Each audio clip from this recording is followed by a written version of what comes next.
Welcome to Penrose Learning, where we make understanding easy. You'll begin by making sure both devices are ready, a charged Surface Pen and your Surface computer awake.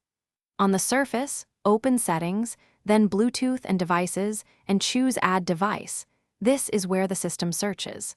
Once you press and hold the pen's top button for about 5 to 7 seconds, the LED indicates pairing mode.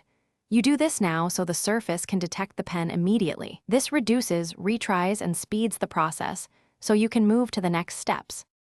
Now watch the Surface's Add Device list and tap Surface Pen as soon as it appears.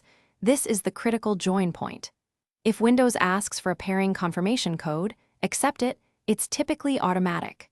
Once you select the pen, the system negotiates profiles and installs any needed drivers.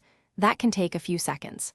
Make sure the on-screen status reads connected before you move on. If you don't see that, try toggling Bluetooth off then on to force a fresh discovery and retry selection.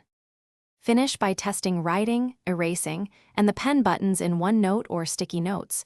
You want to confirm pressure, tilt, and shortcut behaviors. If something's off, remove the pen from Bluetooth devices, restart your Surface, and go through pairing again. This clears transient Bluetooth issues.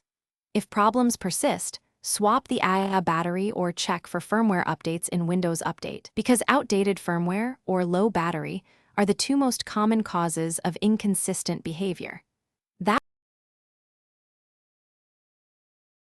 Thanks for watching. If this was helpful, leave a like and consider subscribing. See you next time.